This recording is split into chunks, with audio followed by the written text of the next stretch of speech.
I'm so excited about today's topic. We're going to be speaking about different perspectives on time, what is time, how time is related to God, and why that matters to our lives. And I want to welcome Dr. Ryan Mullins. Welcome, Ryan. Thank you. Thank you. Ryan has authored a number of books. One of them being called The End of a Timeless God. I've also read your article on the Divine Watchmaker, which I think might be becoming a book as well soon. So, Ryan, it seems that you have a real interest in time, in God, in God's relationship with time. Why does that matter to ordinary believers? What does it have to do with our lives?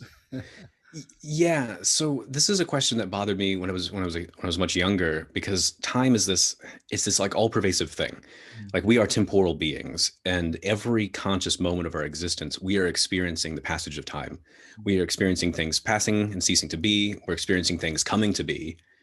And so I'm like, okay, well, what is this all-pervasive thing that's always around me, that's dominating my life? Like, what is the stuff that is time?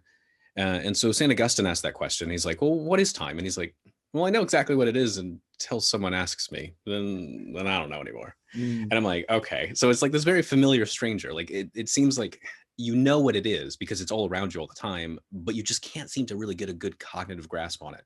Like, yes. really get a handle on what exactly is this. And that really bothered me. And so that's why I started doing philosophy of time. And then when I started looking at philosophy of time, it turns out, well, they're not really interested in that question either. Mm, And then I started asking some physicists, and they weren't interested in that question either. They're like, we don't know. We don't have a clue. And I'm like, no, this is not acceptable. I need to know this. So, because I was like, this thing that's all pervasive force that's in mm, your experience, in your daily life, every single moment of your existence. What mm, is that?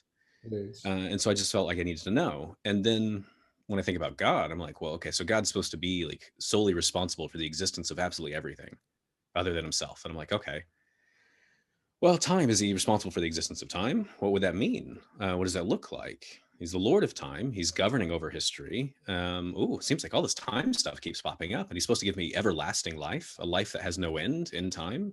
Yeah. Oh, okay. Well, it's okay. It seems like this is a major biblical theme. What Yeah. is it? What's going on? So those are the things that kind of grabbed me and grabbed my Yes. attention and made me go, this seems like this matters to our faith. Yes. I love the title of your book, The End of a Timeless God. That obviously kind of pricks the attention of many of the philosophers of theology, which often begin with a conception of timelessness. Eternity being timeless, that kind of starting assumptions. Um, but as you say, our experience day by day is an experience in which things continually move, continually flows, continually change. And when we actually start thinking about what do we mean by timeless, um, it's actually much more difficult to nail that down, or we can do it theoretically, but it's to give an example, we travel a lot, speak to different groups, and I hear the word timeless popping up often. People have a mystical experience, and they would say it is timeless. It was like time stopped existing. But when I prompt it a bit further, and I say, what do you mean by that? Was it did all movement stop? No, no, there was movement. Did all relationships stop? No, no, there was this beautiful relationship. And so Mhm. I think the popular use within Christian communities of the word timeless is more something that resembles an experience that is not your normal experience of time. It's a very different experience of time. But technically, that's not timeless. If there's still Right. movement, if there's still any kind of thought progression, any experience, any awareness that progresses, that would still be time. Hmm. Would you agree? Yeah. Yeah. I do. I think what's going on is a lot of theologians have done a disservice to the church by throwing around terms like timelessness and not defining them. And Yeah. so that's why I was at such pains to really dig deep into the tradition in the into the timeless God and go, here's the definition, here's what we've meant to get clear on this. And so what it means is you're an eternal being if you exist without beginning and without end, Hmm. but you are a timeless being if you exist without succession or change. So you don't do one thing and then another. You don't have a before and an after. And Yes. then you don't have temporal location. So you don't exist now. Mm. And then you don't have temporal extension, which means like you don't persist. You don't go from one moment to the next to the Yes. next. Yes. And so then we talk about these like, religious experiences. Well, you could easily be like, so that religious experience you had a beginning, and then Mm. a bunch of stuff happened in the middle, Yeah. and then it ended. And so you're like, that's didn't do a very good job of being timeless, did you? Because it had this succession, it has this change, it has all this stuff happening, Yeah. and you don't have that with timelessness. Absolutely. And so that's a very good distinction between eternity and timelessness. There's a way for us to understand eternity without having to immediately think of timelessness. And Mhm. so again, that brings it down to, I think, the very focus of the scriptures and the very essence of our experience of relationship with God is something that happens within time. It's dynamic. It's a movement, a relational movement. Um, and consequently, if we think of relationship with God, relationship is a movement. Mhm. And so, interestingly, many of the, those who approach scripture from a specific philosophical point of view, not only defines God as timeless, but also from God's point of view, they say there's no real relationship, that we kind of experience relationship, but actually it's God just kind of being patronizing. Because from his point of view, there's no experience of Mhm. relationship. That is kind of just descending to the level of ignorant little kiddies and giving them an experience that's not real, because we experience God, but God does not have a succession of experience from us from that perspective. But I think the scripture has got quite a different perspective on on God's Mhm. experience of time. Yeah. I Yes, want, it does. And what's interesting is the classical tradition admits that too. Like they're mm, really clear that they actually have this question they ask repeatedly, which is why does God describe himself in the exact opposite way of what he is? Why does he describe himself in temporal terms? Why does yes. he describe himself as having empathy when we know he doesn't have empathy? Why does he Yeah. describe himself as, and you on and on you go. So Yeah. yeah, this is a very, very standard question in theology historically. And maybe we need to adjust what we know to the way God actually revealed himself. I think that's Might another. be nice. I don't know. It depends if you're interested in that sort of thing, I guess. So, one of the most important events in which God reveals himself, Exodus 3. For the first time, Moses experiences God as YHVH. God reveals his name, and the base letters that is used within that name in the scripture just before then, where it says, "Who are you?"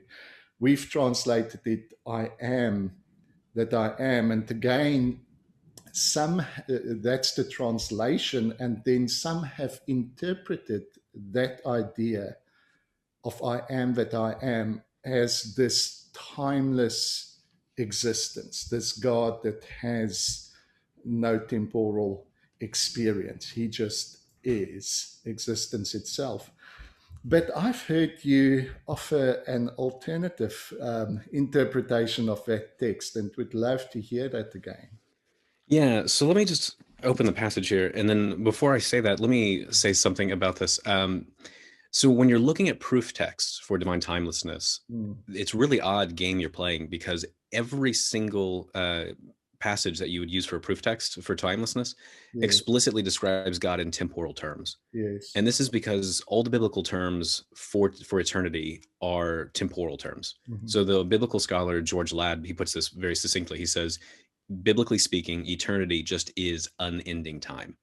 So you don't see timelessness in the Bible at all. And so anybody appealing to like Exodus 3:14 or any other passage is a bit weird, because you're like, well, those are temporal descriptions. Why would that get me to a timeless God? So let's look at this passage here. So you have, what you've got is this Moses in the burning bush. He's looking at the burning bush, and God's saying, Moses, I want you to go do this whole Exodus thing. Go talk to the people of Israel and tell them I'm going to free them from captivity. And Moses is like, I don't know if I want to do this. Like, it's kind of uncomfortable. And God's like, no, do this. And Moses is like, all right, okay. Well, if I'm going to do this, who am I going to say sent me? Who am I going to tell by? Whose authority? Give me a name here. And God says, well, okay, well, go tell them. My name is I am who I am. Say this, people of Israel, I am has sent me to you. And what a lot of Old Testament scholars will point out, what they'll say is this passage is not really I am. It's better translated as I will be who I will be. And so you see this like in Walter Brueggemann and Terence Fretheim and so many others. They'll say I will be who I will be. And here's the idea: you want to know who I am? You want to know like what kind of God I am? Take a look about what I'm about to do. That's who I am. You're like, oh, okay. And so what Henri Blosher points out is, look, this is a God with a future. Okay, that doesn't sound like a timeless God. And then when you carry on in the very next verse, so after he says, say I am sent me to you, God also said to Moses, say this to the people of Israel: the Lord, the God of your fathers, the God of Abraham, the God of Isaac, and the God of Jacob has sent me to you. This is my name forever. Thus I am to be remembered throughout all generations. Go and gather all the elders of Israel together and say to them, the Lord, the God of your fathers, the God of Abraham, of Isaac, and of Jacob has appeared to me, saying, I've observed you and what you've gone through, and I've been with you in Egypt. And I promise that I will bring you out of the affliction that the Egypts. So like what you've got twice here, God says, my name is, I'm the Lord of Abraham, Isaac, and Jacob. Yes. That is a God with a history, with a past. You want to know who I am? Look what I did in the past. I was with your fathers then. You want to know who I am? I'm going to be who I will be. Look and see what I'm about to do in the future. So a God with a past, a present, and a future, it's not a timeless God. That's a temporal God. Much more relevant to the way we live. A God that's actually involved in our history, a God that's involved in our future, and the God that's moved by what he sees. I love it. I saw what's happening here, and that's why I'm talking to you, Moses. I want, in partnership with you, I want to change some of these things. Now, I guess that brings up some other philosophical and theological aspects that I find very exciting. If change, and maybe let me first of all give just my understanding of what time is, and please feel free to correct, disagree, whatever.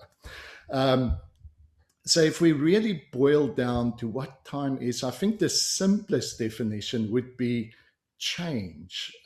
Anything that moves, anything that changes. Now, in many of the philosophical and books I've read, they often limit change to the physical. But I want to maybe throw into that metaphysical change. So a thought, a flow of consciousness, there's a change in that. And so maybe time as some kind of dimensional material by itself, maybe that doesn't exist. Maybe time is just an abstraction, a way in which we describe the changing relationships that we experience. And I think that would even be in line with the scientific ideas. Even, Einstein trying to work out how this relativity and speed and all of these relate to one another. It's the relationship that is then called time. Would that be a similar view from your point of view? No. So this is called the relational theory of time. I think it encounters a very serious problem that's actually been known since the time of Aristotle. And so here's the claim, is that what time is the more fundamental thing is there are events. And so events describe or that's a relationship between events is what time is. So time is just simply a relationship between events. Yes. And so because events changing, Yes. that's what creates a before and after. And so you're like, oh, cool. Sounds like, okay, I got time coming into the story. But here's the problem is, so when you ask people what an event is, they start sneaking in time into the definition of an event. And you're like, now the relational theory says events are the fundamental features of the world. Mm-hmm. Events explain where time comes from. Mm-hmm. And so you're like, okay, now what is an event? And like, well, an event is like a when something happens. It's something happening at a time. And you're like, Mm. you were supposed to tell me where time comes from, and you've already presupposed time in there. It's a circular sort of thing. That's Yeah. not okay. So what I prefer what's called Mm. the absolute theory of time, Yes. which is time is this like eternal uncaused substance Yes. that has several different roles. It is responsible for how change is possible. It's the thing that makes change possible. Mm-hmm. It's the thing that's the source of moments of time or events, Mm. and it's the thing that unifies a series of moments into what you might call like a timeline. Yeah. So it makes the like a coherent like story, like a particular Yeah. like story of the world. And I want to go one step further and say that, well, God is that. Like that's like time is an aspect of God.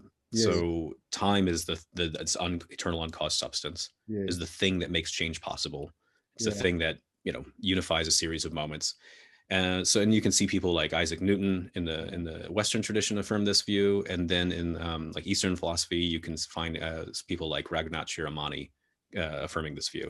Yeah. So, I'm taking a slightly more radical view, but it's making time an aspect of God. So you've really got God, Yes. um, explaining the entire temporal reality we see, Yeah. which is part of its nature. So if I'm just thinking out loud here with you. So Mhm. if I had to address that perceived inadequacy with how the event is described, if Mhm. I can describe an event as just this continual flow of relational movements, I don't have to refer to a time or another dimension or another substance besides the movement and the flow of relationship. Um, but that is maybe what you're thinking in terms of absolute time as well. I'm not sure. My understanding of relationship is this continual movement in which relationships dynamically change. And it is the change that then gives birth to time. But, hey, maybe you can think of that relationship as, in another aspect, the Trinity, the idea that God, in essence, is a relational movement Mhm. and is therefore the source of what we would call time or change. Do you want to comment on that, or? There are various people who do try to Mm, make this move. What I'm doing is I'm saying time is actually more fundamental than that, because time is yeah. supposed to be the thing that explains how change is even possible. Mm, And so how can you have, because change, like, okay, so a moment of time is the way things are, but could be subsequently otherwise. mm, And so when you get the next moment, you have a change or whatever. Well, what's yes. going on? Well, things are different. They're different than the way they were before. So change takes place over a series of moments. And so you need something that actually explains what's the thing that unifies that change. Yeah. What's the thing that underlies that? What makes Yeah. those moments possible? Okay. And So so that's where I want to be like, time there's a is doing all that. relationship between possibility and actuality as well. Yes, all of this. And so I want to say time is the thing doing all of that. Yeah. And if I make Yeah. time an aspect of God, like part of God's nature, then I'm like, well, God's the thing that explains all of this. He's explaining what's actual, what's possible. Mm, He's the very ground of all relationships. He's the ground of all like your experiences. And so, yes. so you got this really deep, nice, tight picture of how God and Yeah. time like are interacting together. So it's a I want to prompt you because at the moment I am, convinced of this relational view of time. Mhm. So I saw in your Divine Watchmaker book the another idea that God is the possibility of time. I love that word because possibility is one of those words that totally resonate with me when I think of God. It's possibility. Um, but then, the objection that you mentioned in terms of those who speak about relationship always have to refer back to time. In my own thinking, I don't do that. I just see the movement of relationship. And I see that movement of relationship within the divine essence as well. However we think about Trinity, I think it's just another way of saying God is relational movement. Why is it necessary for God to produce something else called time if that relational movement itself is time? So in my view, God's not producing time, like God just is time. So what I would be claiming is that God, or time itself, is what's more fundamental, and that's what's explaining or producing the changes, the movements, the relationships. Yes. You couldn't have that without time. Yes. And so the time, which I want to say is just like a divine attribute, like that's what's more fundamental. So that's an essential fundamental feature of reality. Yeah. And that's what explains all the phenomena. So all the things I want to talk about, if I want to say, well, there's movement, and we're like, well, how do you get that? Well, there's all this changes, all these relationships. Well, what makes that possible? And I'm like, God does. Yes. Time does. So it's really making God and time the fundamental thing in reality. Okay. Yeah. And then I think if I just described the world in terms of change and movement and relations, that still wouldn't capture all of what you might call like the temporal landscape. There's like a few other things I want to capture, like something when I talk about history, when I talk about the future, when I talk about what's happening now. Yes. When did something happen? When did God do that? When did, what were you doing the other day? Yes. Those are all like temporal phenomena that I need to capture. And if I just describe things in terms of events and movements, well, I haven't captured the when did that happen question. And I need an answer to that, because if I want to talk about, well, when did Christ suffer on the cross? Yeah. These are all temporal questions that I need answers to. And so I need more, there's more phenomena to capture that I don't think I could capture simply in terms of relationships and movement. So this might be interesting to you or not, because I'm just kind of observing what's happening in my mind as you're talking. Yeah. And I'm thinking, so I can absolutely agree with that idea that time is an attribute of God. And I agree with it because I think I can say relationship is an attribute of God. And then... Yeah, if you believe in the Trinity, yeah. Yeah. And so again, for me, the relational movements and time becomes equated as an attribute of God. Then I'm thinking about how do I describe when? And again, I can think of any when as a specific configuration of relationships that in every movement, every moment by moment, the whole universe has got a configuration of relationships.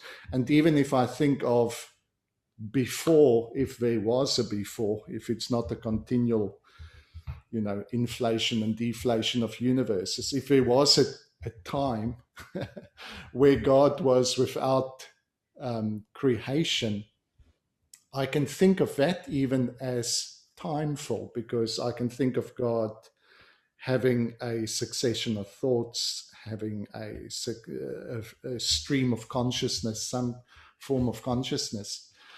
So yeah, those are just things that are, that I'm thinking of, that I try to work out as I read the Divine Watchmaker, which I found inspiring and beautiful, by the way. But that's the part that I was saying, yeah, I need to talk a bit further and think a bit further. Yeah. Oh, well, yeah, me too. I don't know.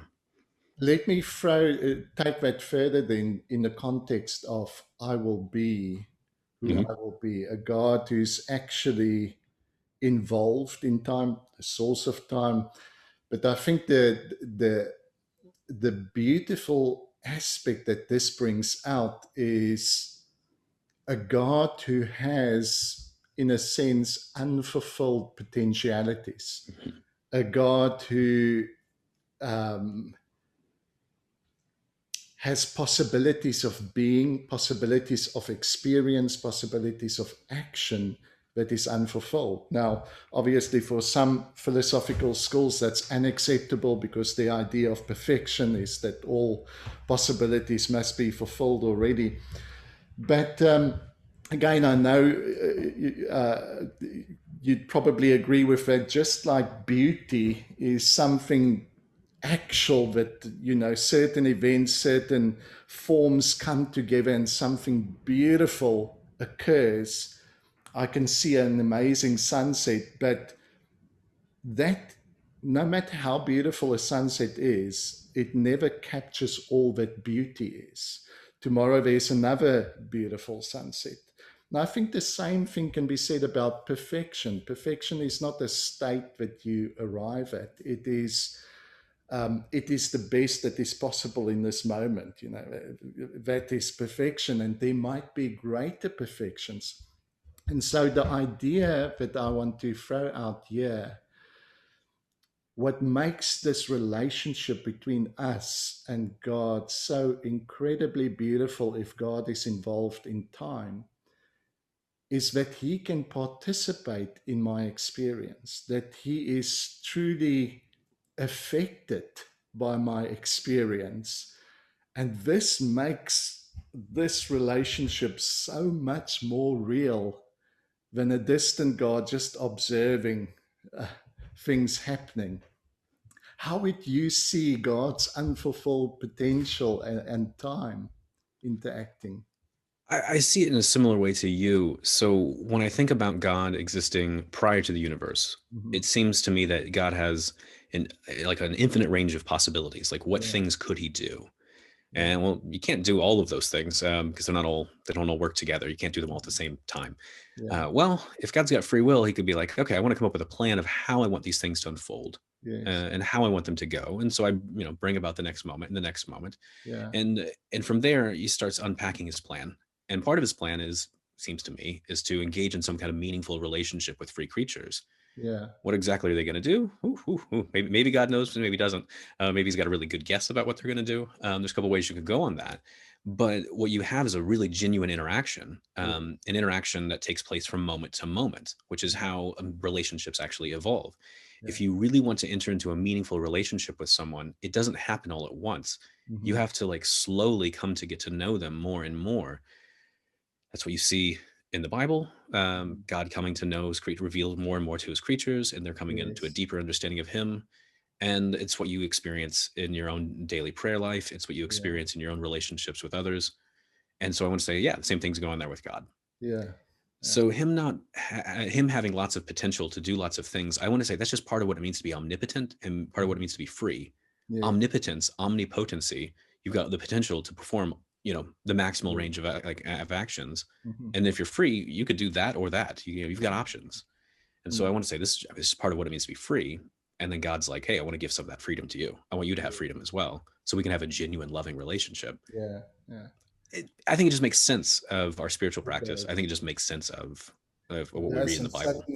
suddenly you can see your own existence as part of one of those potentialities in God that was unfulfilled before your existence. And Hmm. here you are, the whole idea of the word becoming flesh, that the potentialities within the logic and the mind of God finds actuality in us, and that incarnation in that sense doesn't just refer to one event 2000 years ago when Jesus appeared, but rather that Jesus unveiled a process that is still ongoing. Hmm. And he might be the culmination, or he might be the crescendo of that process up until that stage, but he unveils that all of creation is this movement from the potentialities in the mind of God to the extent that we participate with God, it becomes actual in your life, in your existence. I'm trying to also continue on that theme of I am, because that reminds me of John 8, where Jesus says, "Before Abraham was, I am." Have you got any insights on that? Yeah, so there's a bunch of passages like this where Jesus affirms his pre-existence. Yeah. And like that's kind of, it's kind of wild if you're thinking like this is just some human guy, because the idea that he like pre-existed like Abraham, you're like, well, Abraham, like that was hundreds and hundreds of years ago. You can Yeah. no, you can't be. And you're like, well, then but then he says this I am statement. So you're like, oh, you're kind of equating yourself with God. That's naughty. That sounds kind of Yeah. radical. Well, it is a radical statement. You do have Jesus saying like, yeah, I'm divine. What do you want? Like before all this stuff was, I was. And then even like praise to the Father, saying, God and Father, I want like all these people to have their loving relationship that we had before all Mm. of this happened. And Yeah. so it's like, ooh, okay. So this is Jesus putting himself in a divine status, Yeah. which is radical and it's pretty astounding. It's amazing. Yeah. Beautiful. Um, I saw in one of your, I think it's on your website, but you did some lectures at the Notre Dame and those things.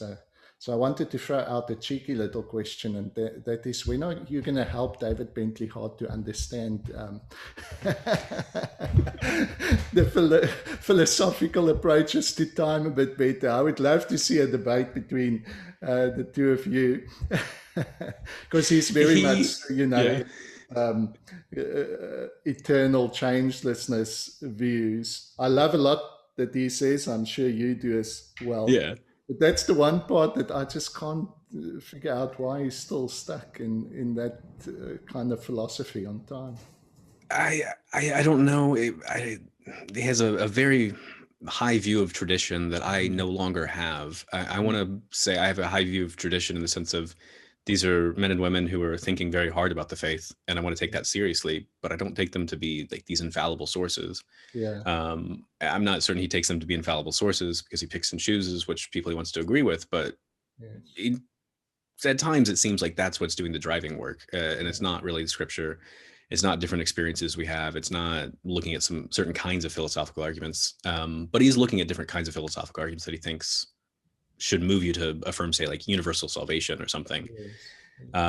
But when it comes to time stuff, I guess I'll say this: philosophy time is really, really hard. It's Mm, very specialized knowledge, and so when I see lots of theologians and even other philosophers not get it right, I'm mm, just like, well, it's to be expected because this is a really hard topic. yes. So, Yes. if I could if I could convince David Bentley Hart of divine temporality, that would be an amazing day. I don't foresee that happening though. Yeah.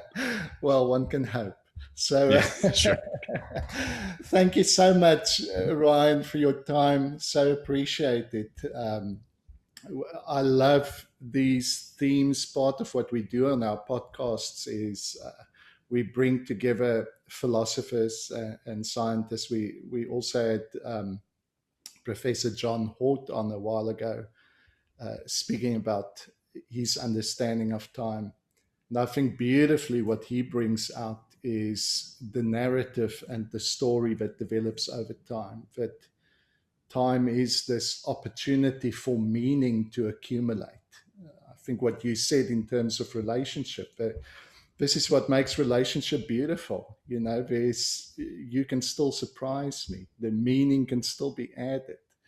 Um, so thank you so much for your insights, and I would highly recommend that people get your book and listen to some of your other videos. Thank you. Thank you for having me.